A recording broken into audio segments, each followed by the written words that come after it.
White Sox fans, Brett Ballantini, lucky enough to host another postgame podcast for Side Sox. It's postgame podcast number 10, and it's a White Sox win. 3-1 on the season. I mean, technically, really, it's like 3.5 or 3 3/4 because really, do we even count that first loss? Thank you, Liam Hendriks, and almost frightening again, but we'll get to that. We'll talk about Liam last because we got a lot of highlights to talk about. First, we've got the six-packer for the day. Representing the Indianapolis field office, it is Chrystal O'Keefe. Working on the Bird app recap, it's Kristina Airdo. We calling her Anthony today. And first-time podcaster, we've got the camera right, we got everything rolling. It's Whitney Hale. Welcome, Whitney. Hey, it's great to have you on a podcast. Thank you. I'm glad to be here. All right, 3-2. Should have been 3-1. 3-2. White Sox win. Hey, all that matters, it's a home opener win against a team that is somewhat formidable. I guess let's talk about the guy you got to talk about in a game like this. It's Luis Robert, who, as I think I pointed out in my recap, won the game with glove, foot, legs, probably a few other body parts and pieces, brain. Adjusted really well from really bad first at bat to basically just own the rest of the game. Luis Robert reactions, because man, was he fun to see today. I can't wait until he wins MVP and Gold Glove and every other award you could possibly give him, because man, he deserves it. As predicted by Chrystal O'Keefe, MVP for Luis Robert this year. Whitney, Kristina, I got to imagine you're digging La Pantera. Yeah, absolutely. The stolen bases are what I'm excited to see, because I was looking for that all of last year, and I'm excited to see it 2 in 1 inning. So, getting those runs and things like that were big, stealing those bases. So I'm excited to see that. I'm hoping to continue to see that in the future. Yeah, there's so much talk about him. Maybe his legs weren't back. He did come back, did look good, but, just maybe wasn't fully confident or maybe even fully healthy last year. Oh, I think he's fully healthy now. He's just stealing bases at will. Kristina, feeling it? Yeah, definitely. I mean, he seemingly was everywhere today on the field. I mean, he was like, that ball in deep center kind of made me nervous, but it was amazing catch. And then you remembered it's Luis. So yeah, exactly. Like, we don't have to worry about it. I mean, even Eloy made that catch against the wall and didn't get injured. So high fives all around to everybody. But I agree with Whitney. The stolen bases was fantastic. Even stealing third and even getting in that situation where we can score a run with what would have been a double play. So that was huge. And that was really what gave us that insurance run in the win, honestly, because the 9th inning was kind of we didn't think we needed it, and we ended up needing it again. That's the second half of this podcast. All right, flip side, a lot of people giving Velásquez a lot of credit, and listen, he deserves some credit. He definitely did at least minimally what you would have hoped he did. 4 innings, would have liked to maybe see more, but okay, was a little bit inefficient, but it ended up not hurting them in part. He's got to give the game ball to the wind, because there definitely would have been more runs scored against him had there not been a howling wind blowing, knocking baseballs down into Eloy's glove. And amazingly, he made those catches, but spared the bullpen enough. Happy with how Vince did first outing? Yeah, I honestly thought he did great. I do wish he had went at least to 5, but I think I read somewhere earlier that they had only predicted he was going to go 4 anyway, because he felt a little rusty. But I think the bar was maybe in hell for me with him, but it clearly exceeded. He did clear it. Yeah. Okay. He cleared it. He's not maybe in heaven. Thank God he's still alive, and he's not in Keelan's heaven either. But spared the bullpen enough. The bullpen's going to be taxed. That's what it is. Whitney, Kristina, your thoughts on Vince and how he did today? I had a pretty low bar, and he exceeded it. So I'm happy with it. Only 1 run, like you said, the wind, helped him a little bit, but I had a really low bar, and he definitely exceeded it, and I'm glad. The only 1 run. And I was, like Chrystal said, I was hoping he'd go 5 innings, but the 4, a little bit better than I expected. Yeah, I'm definitely pleased with how he performed. I mean, we didn't expect that much, and he came out and he held us to 1 run through those first 4 innings, and only giving up a few hits. I know he walked a few, which wasn't, very efficient, but was able to get out of it a couple times, which was impressive nonetheless. But yeah, I mean, if he can produce like that, during at least the first half of the season and keep us in these games, I think we'll be in pretty good shape. Yeah, and to his credit, Seattle works counts. You're against you're going against a team that would make probably any starter look inefficient, and it's not as if the bullpen didn't flirt with some of that too. So this is a tough team to not walk. They're picky, and credit to. All right, I've upped my assessment of Vince. All right, I'll say it's I'm about neutral. My bar for him wasn't even in hell, but okay, I'm pleased. And hey, listen, a win is a win, and the bullpen came in and did it. We're going to talk about the bullpen after we take a quick break. Don't know how long we're going to go on this post-game podcast, but there is still a lot to talk about, so we'll talk about it. Hang with us. We'll be back in a minute. White Sox fans, it is post-game podcast number 10, home opener winner. Man, it was a long game. Wasn't the most efficient game, but listen, it ended up as a win. Got a little scary. We'll talk about that in a second, but 3-2 win for the White Sox. And let's move on to Eloy Jimenez. Had a very eventful day, had a screaming Mimi of a ground ball, hardest hit ball of the game, as Chrystal pointed out in her 6-pack. Is looking sometimes lost, but still managing. He's had an RBI, I believe, in every game. Hustled the heck out of that ground out, which really ended up allowing, Luis put himself on third base to score on a ground ball, but if you don't make that contact, which he could not have, as 2 strikes, you don't get that run home. And hustled, he booked his way to first base. And as he pointed out on the broadcast, man, he's got like a different sort of speed. It's not his outfield speed. His outfield speed is lost in the lights, but also made a really nice catch on that Luis Torrens sort of line shot.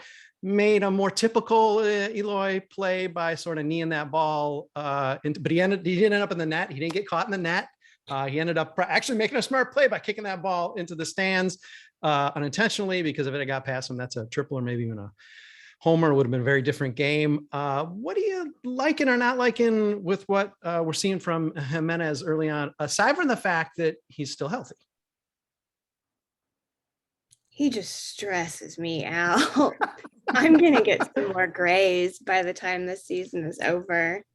Like, I'm glad that he's fine.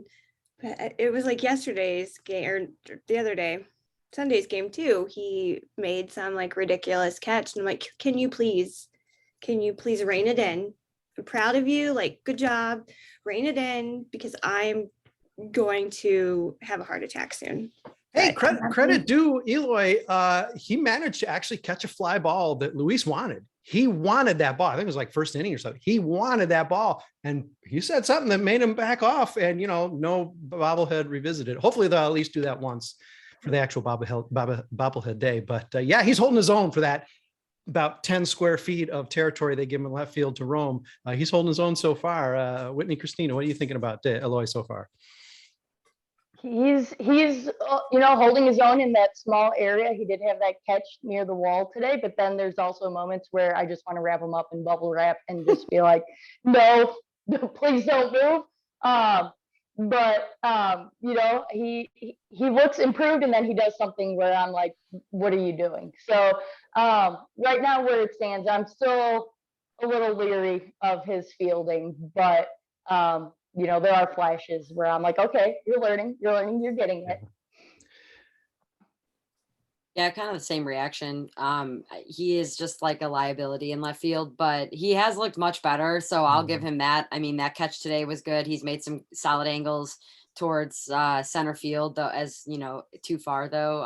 Obviously we just pointed out. So hopefully he dies that down. That would be great, since Luis should just be covering as much ground as he can. Yeah.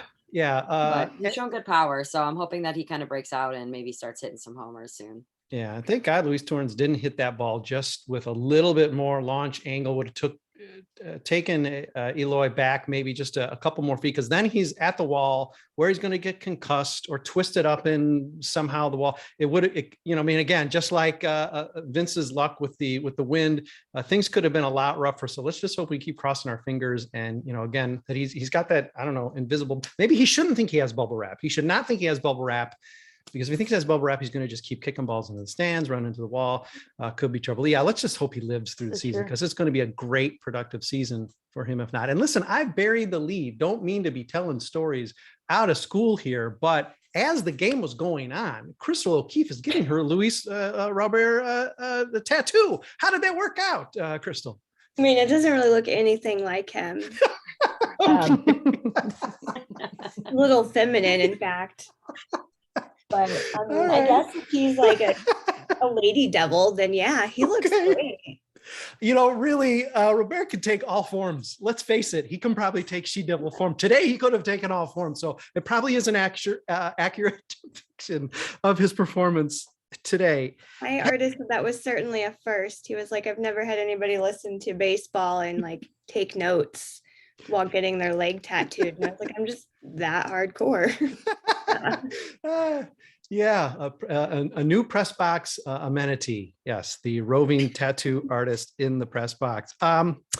Hey, let's talk about the bullpen. At least maybe minus one guy. Aaron Bennett Sousa came in. Seemed like maybe got I don't know, a little bit of strange. It seemed like he got a little bit of a rough deal, but didn't have the best outing. Handed the ball over to Raylo, who. Ooh, man, he is looking really good. And I think Tyrone Palmer had said, I see him as the guy who's going to be the bridge guy to Hendriks this year. I'm thinking, I don't know if I want that. I think I need him like as the number 4 man or the number 5 man. Let's stretch him out. Let's get that guy starting with what he's showing. I think we need him in a more valuable position in the rotation, because we don't exactly have a plethora of arms. But Kendall Graveman, in addition to the enthusiasm, had himself a fantastic outing. This bullpen did what they need to do, knowing going into the game, they're going to have to cover some innings for Vince Velásquez. Yeah, I agree. I want Raylo. I want it to be like a Kopech, Raylo, Liam setup. I think he would work best there. I've seen it happen and it worked great, but I have been telling everybody he got that cataract surgery or whatever it was, and he can actually like see the plate calls, and he's going to be great this year. I think everybody needs to give him more credit. I agree. I love Raylo, so I will stand him all day. But I mean, he definitely looks fantastic. I agree with Brett. Number 4 starter, I think, could be really useful, especially right now with everybody on the IL. But if not, like the Kopech bridge, I love it. It was fantastic last year. I think it would be even more efficient this year. Now that they kind of settled in a little bit in 2021, but I'm looking forward to watching him more. I think he's going to be great too. Where does he pitch for you, Whitney? No, I agree with everything. I think he should be the number 4. He'd be, I think, in this beginning part of the season with Lance Lynn out, I think using him in that position would be a lot more beneficial. I don't think that he should be the bridge to Liam Hendriks down the road. But I think utilizing him there at the beginning part of the season would definitely be beneficial.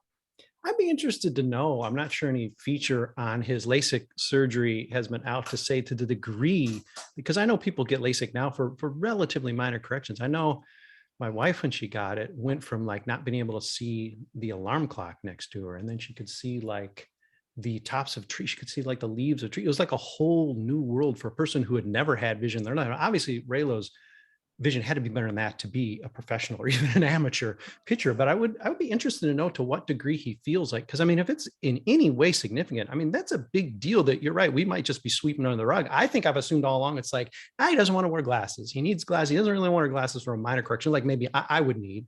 But I mean, if it's anything more significant than that, then man, first of all, congratulations for going ahead and getting it. And then listen, maybe not congratulations. It rescues your career. I mean, this is a guy now who could look forward to not only producing in a very significant way for the Sox, not just because they need somebody who can pitch, who's not me or any of you, but actually could, start to build toward making the big bucks, even have the White Sox or another team committing some significant, money and rotation space to him. I mean, this is the guy that when he came up had the wonderful smile, had the electric stuff. And we're all like, this is the guy. And then, Lucas Giolito runs right past him. Dane Dunning to some degree runs past him and gets traded in a big piece to get Lance Lynn back. So I'd be interested to know exactly to what degree he needed the correction. All right, before we get to Liam, let's just look ahead now to the rest of this homestand. No days off unless they're planning on canceling games for cold, which it sounds to me like, who knows, could happen. It sounds like it might get rough toward the end of the week, but no games off. So in addition to sort of scrambling, even just for a starter on Thursday, you've got a bullpen that's going to continue to be taxed. A lot of guys getting a lot of use. You don't really want to kill these guys early in the same way you don't want to kill your starters. Are you feeling confident going into sort of the end of this week, looking past just today? We knew even going into Keuchel's start, Keuchel has got to stand up and he really needs to give 5 innings, if at all possible. He's a veteran. He's got to be able to do that because this bullpen Thursday, it's not going to be, any easier with Lambert. You can't count on Jimmy Lambert giving you like 5 or 6 innings. It's going to be a rough go, and three runs is not going to cut it. The White Sox are going to have to step up and put some more runs on the board because, Otherwise, it might be a rough homestand. How do you see it playing out with Keuchel tomorrow, and just with the fact that the bullpen is going to be a little bit sort of compromised by definition in these early weeks? Not great, Bob. I think they're going to need to score at least 10 runs tomorrow with Keuchel. At least 10. I don't have much faith in him. So I hope they wake the bats up and they score more than 3. I think at least 10 is what they're going to need tomorrow. Can we get Jose Abreu like those hot hands and hot toes to put in the Right.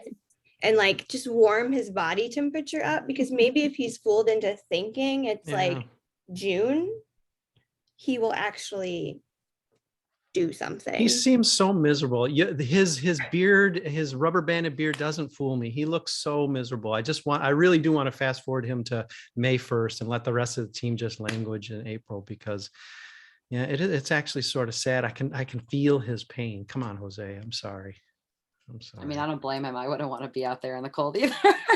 Keuchel, I'm not really sure. I'm gonna hope that maybe he watched Vince go out there and like absolutely not suck and is like, you know what, I can do that.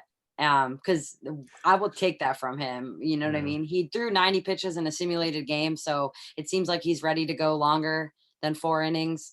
Hopefully we can get 5. I mean, 6 would be a miracle, I think, but that would be cool. The bullpen could use a break, I think, before the weekend as well. I hope Vince gives him that like speech that he was giving everybody before about how they're a winning culture. Like, I want Vince to just go in tonight and be like, look, we're a winning culture. You need to step it up, Dallas, because man, you're rough. Yeah, Dallas's first lecture went really well. I guess I don't think Ricky liked it. It went pretty well. Everybody gave him really credit in 2020, like, oh my gosh, he's a veteran. Boy, since then, man, he has really needed to wire that mouth shut. And so hopefully maybe there is some humility. I'm going to play the Adrian Serrano role here. I don't think he's going to win 12 or 13 games this year necessarily, but I actually think he will come through enough for the White Sox, at least to get 5. I think he's going to find a way to do that. And maybe he saw things like, hey, Eloy, like he caught that ball and, the defense has been generally solid. I know Leori's, he's a little confused what position he's playing, but besides that, I mean, obviously Luis Robert, fantastic. Right field has not been a liability at all. So maybe he can actually just chill and be like, all right, the guys are going to catch the ball. I pitch the contact. Let me try to trust these guys. Who knows what the conditions are going to be, especially it's a night game. Oh Lord, it's going to be very weird. So yeah, I suppose as I'm talking myself out of this, it could just be a 1 inning start, but I'm hoping that as a veteran, he keep the ball down, do what he needs to do. Maybe it's going to be an even year thing. 2020, fantastic. 2021, oh, so forgettable. 2022, here's where it starts, Dallas. Here's where it starts. It's pep talk from all of us. Okay, the horror show of what the bullpen, the tattered remains of the bullpen after this homestand, by the end of the homestand aside. Well, speaking of tattered remains, let's move on to Liam Hendriks, who has struggled. 3 strikeouts in a save today. I'm not sure. Somebody needs to maybe let Liam know that he can get a save with a 2-run lead. It doesn't have to be 1-run lead. But boy, and one really cheap piece of contact, that weird circus ball that was bouncing out of his glove. But, otherwise two pieces of hard contact, run scored, scared the heck out of the fans who were still bravely cheering and standing probably because they were cold, and want to go home. But it got the job done. But man, he is not making it easy so far. Thoughts on Liam Hendriks, our lovable closer at the moment? So Mr. OK asked me recently if he was just a prank, because every single game he watches, he just blows it, like just completely crumbles in front of him. So he was like, why do people like this guy? Is he a prank? And I'm like, no, he's good, but I don't know, like maybe just quit watching games, like focus on your Mets for a little bit so I can get good Liam back, because I think you're just jinxing it. I don't think he was watching today. I'm not really sure, but yeah, I don't know what's up with him. Maybe now he's in a weird mental headspace. This is revealing interesting background information on Mr. OK. I'm going to have to file it away. Yeah, if you have to ask if he's a prank, that's not a good sign. I got to say, I don't know what that means. It's not a good sign. He doesn't like him. Yeah, Kristina, Whitney, thoughts on our closer, for the moment, for the time? I don't know if Kimbrel, transferred some sort of magical mindset to him or something, where now he can't pitch him the 9th or what, but he's, a little concerning right now. I'm hoping he gets it together. I'm hoping it's, a fluke, shorter spring type thing, and he gets it together here in the next couple weeks. Hopefully sooner than that, but, hopefully he gets it together sooner than later. Liam, if you pulled some sort of stunt where it's like when Craig got traded, he's like, hey, mate, you got that really cool warm-up jacket. They didn't give one of those to me. Give it to me. If you're wearing like any of his stuff, like his stirrups or his cap or something, please get rid of it. Put it somewhere. Don't use it. It's not working, because the theory, which I think there's something to it, what Whitney's come up with here, this theory could be real. And if it is, this is a very easy thing to correct, Liam. Just get rid of the stuff. Give it to a clubby, give it to a fan, make a fan have, give it to the kid who did the Kimbrel dance. Come on, that kid deserves it, not you. Sorry, Liam, you got enough stuff. Kristina, how you feeling about Liam Hendriks, our closer? He's been able to get it done. I guess I'll say that. That's my positive. If he keeps doing this throughout the year, I'm going to have severely high blood pressure. Because he just makes it so hard for himself.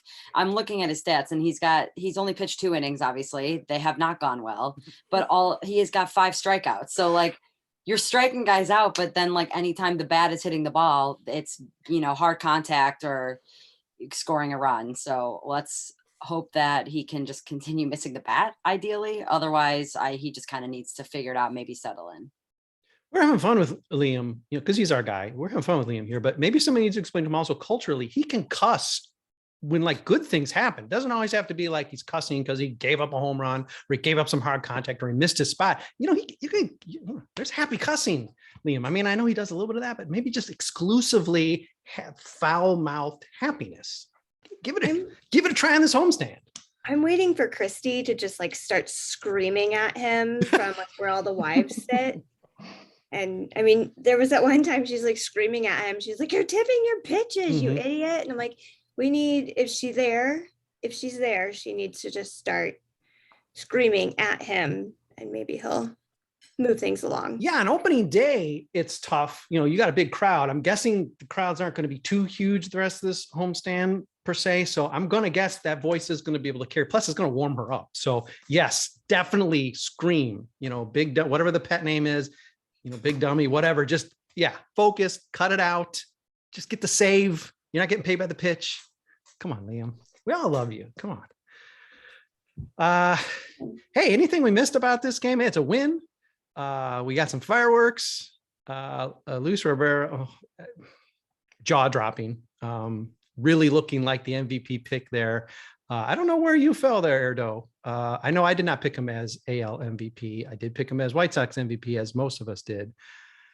I think I But- picked him as White Sox MVP. I might have gone Vladdy for AL MVP, All right, but all right. So I mean, I am in on Luis Robert MVP train. I am so in. So yes, I love it. Crystal, once again, your predictions will lead us to the promised land. I'm Me already too. I'm on the O'Keefe train there. Aside from that Mets thing, that's got me confused. I'm upset by, but so far so good. Early favorite for MVP with performances like this in a game that doesn't even seem that spectacular. And that's the amazing thing. It's one thing when you have, a 3-homer game, when you have a game where you're winning with wheels, when you're winning with defense, making those plays look, that's a play that not many people are going to make at all. And he made it, I don't want to say look easy. He made it look pretty easy. Adjustments at the plate, the fact that he looked badly fooled by the break and stuff by this, really excellent. We should give a little kudos to Brash. Excellent start on his part. This guy looks really tough, and I'm happy he's not an AL Central pitcher. He seems like a guy who should be pitching for Cleveland, for God's sake. But to make that adjustment, that flat-footed home run, he's looking fastball, adjusted the breaking stuff. He's got no power. His feet are planted, and just in the swing, he kicks the ball. What is it, Chrystal? 409 feet. Astounding. To the other way. Astounding. Yeah, this is a guy you can ride to a World Series. So, hey, happy Luis Robert Day. It is win number 3. A happy post-game podcast. Thanks to Chrystal O'Keefe, Whitney Hale, as a rookie on the podcast. Thank you. Very good job. Appreciate you joining us. And Kristina Airdo, who is our bird cap recapper. And you'll see her later on in the week during this homestand doing some other stuff as well. Crystal's always around. She's always doing stuff. It's like pretty much every game. Exactly. See, here she comes. It's Chrystal O'Keefe rocking it for us on Southside Sox. Well, you'll be reading all 3 of my guests, including occasionally even myself, on the page of the Southside Sox, including podcasts. We won't have any post-game podcasts anytime soon, unless we got some spectacular thing like last year around this time, Crystal, we hooked up with Joe and did our Carlos Rodon Almost Perfect Game post-game podcast. Yes. Oh, Carlos, we could and now. My inhaler the entire night. We could really use you now, Carlos. But hey, we got Vince Velásquez, we got Ronaldo Lopez, we got Jimmy Lambert, and we got Dallas Keuchel. Tomorrow, tune in. Great coverage. Chrystal O'Keefe is so lucky. She's going to get to cover 2 aspects of a Dallas Keuchel start, something I'm sure she never, ever, ever would have voted for before the season began. But Dallas is he's going to prove you wrong, Chrystal. He is going to give you a W tomorrow. Let's think that way, at least Okay. a while longer. And then maybe Billy will come by and say, is Dallas Keuchel a prank? And you'll look at him and say, yeah. He Dallas knows. Keuchel is a prank. He knows better with that one. Fair enough. Well, thanks everybody for tuning in on our post-game podcast and reading all our great stuff in Southside Sox. We'll keep rolling it out at you. We got tons of coverage, including not always all done by Chrystal O'Keefe, but sometimes that is the case. Tomorrow, tune into the Chrystal O'Keefe Show, covering the White Sox and the Mariners. Dallas Keuchel start. I basically earmarked all of them for her because she's such a big fan. Dallas Keuchel is trash. Hopefully not tomorrow. We will not sing that song. All right. Thanks everybody for listening, reading, sometimes even watching. Thanks, guests. Thanks for showing up. Long day. Get back at it tomorrow, Chrystal. We'll see you guys tomorrow. Bye.